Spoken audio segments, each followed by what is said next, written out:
جب اقبال نے وہ شکوے کی زبان کھولی نا تو اس میں شکوہ کیا کہ کافر کو حور و قصور دیے گئے ہیں اور ہمیں صرف وعدہ حور پہ تنخواہ دیا گیا ہے.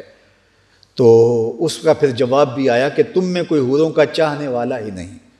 جلوائے طور تو موجود ہے، کوئی موسیٰ ہی نہیں.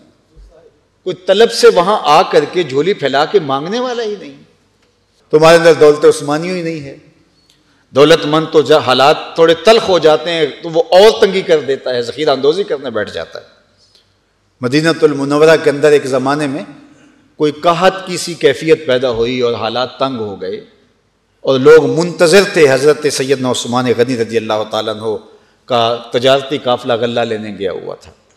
تو جب وہ تجارتی قافلہ پہنچا مدینۃ المنورہ میں تو اس سے قبل ہی کہ وہ لوگوں میں بیچا جائے تو کوئی تاجر آگے نے کہا کہ ہم اس کو ڈبل قیمت پہ آپ سے لے لیتے ہیں. تو پھر دوسرے تاجر آئے، ہم 2 گنا قیمت سے لے لیتے ہیں. تو حضرت عثمان نے کہا کہ میں تو 10 گنا قیمت پہ بیچنے کے لیے لایا ہوں. انہوں نے کہا اتنی کون دے گا؟ کہا کہ ایک ہے جو مجھ سے 10 گنا قیمت میں خریدے گا. اللہ! اور وہ منتظر تھے، وہ کون ہے؟ تو آپ نے اپنے خادموں کو بلایا، کہا مدینے کی گلیوں میں سے یوں ہی بانٹ دو.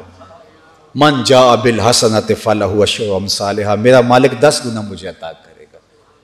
حالات اس طرح ہو تو اسلام تو یہ ہے.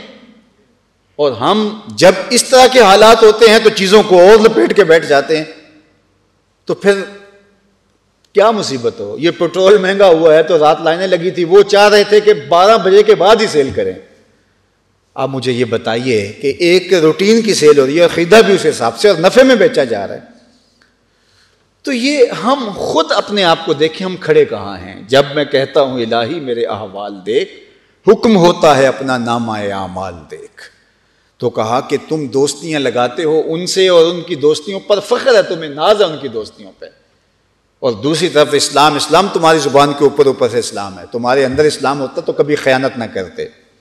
تمہارے اندر روح میں اسلام اترا ہوتا تو کبھی زبان پہ جھوٹ نہ آتا. مر جاتے لیکن جھوٹ نہ بولتے.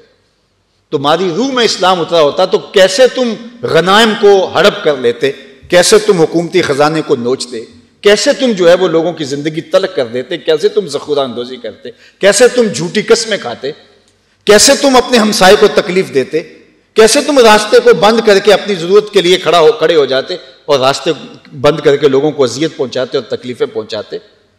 کس طرح تم لوگوں کے اندر نفرت کے بیج بوتے اور فرقہ واریت سے لے کر کے جو ہے وہ باہمی منافرتیں اور شریکہ برادریاں، یہ کیا کچھ تم نے بنایا ہے.